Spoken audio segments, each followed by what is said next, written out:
Bueno, en este vídeo voy a explicar cómo diseñaríamos la vista siguiendo el modelo vista controlado.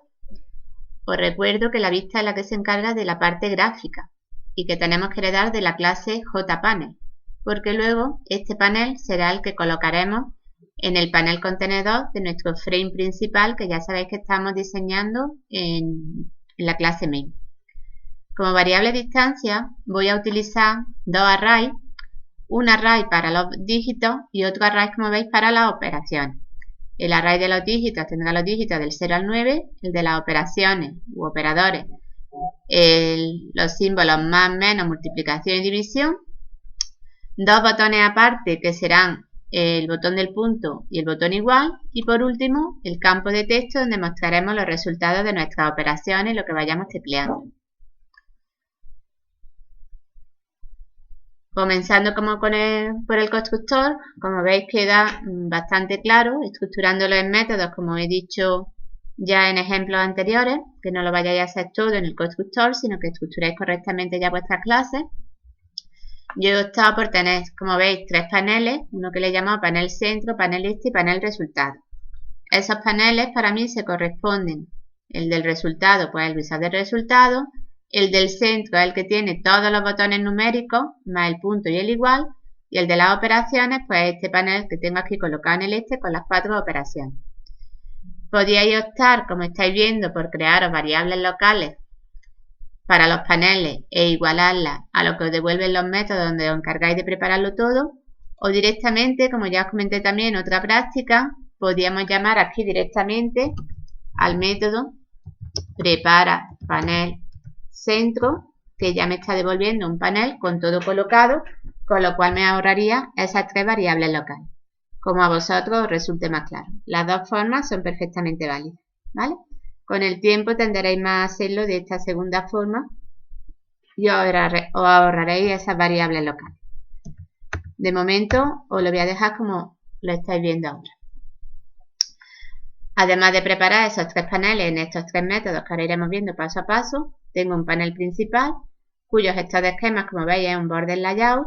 El 5.5 se refiere a lo que es el gap, es decir, la distancia tanto horizontal como vertical en los componentes, para que no me aparezcan las cosas tan pegadas.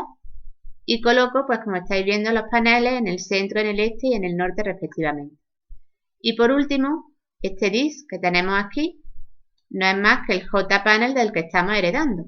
A él es al que le añado ese panel principal que lo tiene todo, ¿vale? No os olvidéis de que ese disk es el panel principal que tenéis.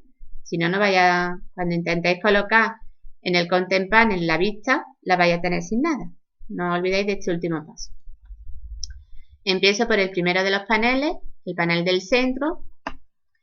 Como veis, os recuerdo que teníamos un array de botones. Lo primero que tenéis que hacer es pedir memoria para poder almacenar esos 10 botones. Es decir, en realidad tenemos un array de referencia a objetos de tipo botón.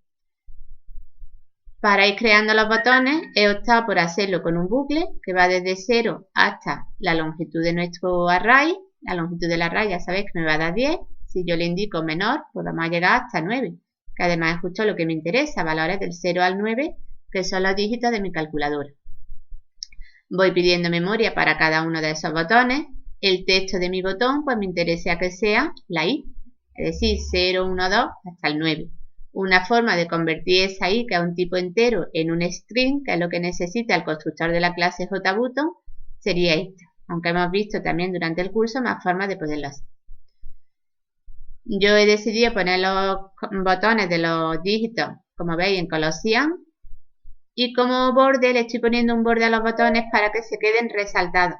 Si no le pongo borde, los botones parece que están como planchados en la interfaz gráfica y se quedan bastante feos. Después ya de forma manual estoy creando el botón punto y el botón igual. También le estoy poniendo ese borde resaltado para que quede un poco mejor el botón. Y me estoy creando un panel donde colocaré todos esos botones. Como veis es un grid layout con 4 filas, 3 columnas. Sí, 1, 2, 3, 4 filas y 1, 2 y 3 columnas.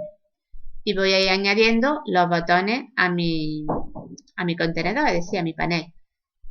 Los botones del 1 al 9 es bastante cómodo hacerlo con un bucle, pero recuerdo que tenéis que empezar el bucle en 1. Si empezáis en 0 os va a colocar aquí el 0 el primero y eso no es lo que os interesa.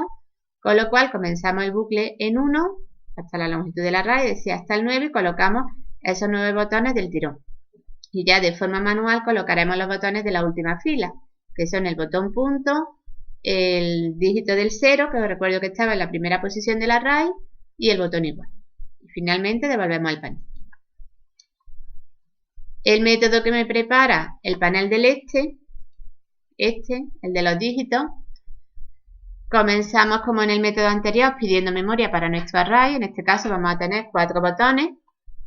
Pido memoria, en esta vez no puedo aprovechar el bucle para pedir memoria, sino que lo tengo que hacer uno por uno porque cada uno lleva un texto distinto, la suma, la resta, la multiplicación y la división. Si os estáis fijando, ahí delante va un espacio en blanco y detrás va otro espacio en blanco. Esos espacios los he puesto porque si no estos botones, probadlo de hecho, se quedan muy estrechos y muy feos. Se os queda una calculadora con una interfaz bastante fea. Entonces opté por ponerle unos espacios a los lados. También podíamos haber jugado un poco con el tamaño de los botones, pero decidí hacerlo así. Además me interesaba explicaros lo de los Action Command. Os recuerdo que los Action Command, que ya os he comentado en esta última tarea, que los vayáis mirando, es una forma de ponerle un alias, es como un sobrenombre, un apodo, una etiqueta, como queráis llamarlo, a los componentes que soportan este tipo de comandos, de métodos. Normalmente los botones son uno de los que lo soportan, las opciones de los menús también, y ya tienen un alias por defecto, que es el texto que tenga ese botón. Imaginaros que yo tengo un botón que pone aceptar, pues el Action Command de ese botón es aceptar. Pero os puede interesar que no sea ese, sino que sea otro texto diferente. Y eso es con lo que yo estoy jugando en este ejercicio. Fijaros que el alias por defecto que llevan incluye esos espacios en blanco, que me van a dar bastante la lata más adelante. Entonces he optado por ponerle un alias que sea el símbolo de la operación, pero sin los espacios en blanco como estáis viendo. Aún así, aunque les jugué con los espacios en blanco, seguían quedándose bastante feos los botones, con lo cual opté por cambiarle el tipo de fuente a las operaciones, porque el tipo de letra por defecto con las operaciones aritméticas se quedaba muy pequeño. Como veis, he creado una fuente que es tipo Courier, plana, en tamaño 14.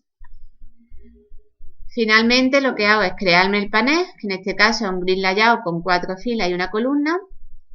Le voy poniendo ese borde resaltado a todos los botones para que no se me queden tan planos. Le especifico la fuente a todos los botones, la fuente que acabo de crear. Y voy añadiendo esos operadores, esos botones, a mi panel. Finalmente devolvemos el panel. Y en cuanto al último panel, el panel del resultado, tengo que pedir memoria para mi test field. Como veis, no quiero que aparezca inicialmente nada escrito, por eso le he puesto las comillas, y le he dado un tamaño de 10. No quiero que sea editable, si a mí no me interesa que el usuario pueda escribir en el test field, si no me desmontaría el funcionamiento de toda la calculadora, con lo cual utilizo el método setEditable a falso, pero claro, al no ponerlo editable, también os cambia el color y lo pone como sombreado. Por tanto, le cambiamos también el color y lo ponemos en blanco. Además, os interesará que os alinee a la derecha y no a la izquierda, que es como se alinean normalmente por defecto los test fields. Si queréis que os alinee a la derecha, tenéis que utilizar este método con la constante right, de derecha, ¿vale? Y finalmente, pues os creáis el panel, le ponéis un borde de título con la palabra resultado y añadís el test field al panel. Os recuerdo que cuando trabajamos con el modelo vista controlador, en la vista tenemos que hacer un get por cada uno de nuestros componentes, es decir, por todas nuestras variables de distancia para poder después acceder a ellas. En este caso, pues he hecho get de todas las variables de distancia que teníamos, que incluyen a todos mis componentes. Los sets, si queréis, los hacéis o es opcional. Muchas veces no os van a hacer falta los sets, ya como queráis. Yo, como veis, he hecho solamente los gets. Y por último, os recuerdo que teníamos que añadir a la vista, cuando seguíamos el modelo vista controlador, un método control en el que le indicábamos a cada componente quién era la clase que se iba a encargar de programar los eventos. Esa clase o clases nos llegan como parámetro al método. Normalmente, si son ejercicios no demasiado grandes, tendréis un único controlador. Si los ejercicios son más grandes, pues puede que tengáis varios controladores para ir programando distintas partes de vuestra aplicación. Yo, como veis, tengo un único controlador, pero es el que se encarga de programar los eventos de tipo Action, Key y Focus. Os enseño, aunque os lo explicaré en el siguiente vídeo, cómo sería la cabecera de la clase controladora.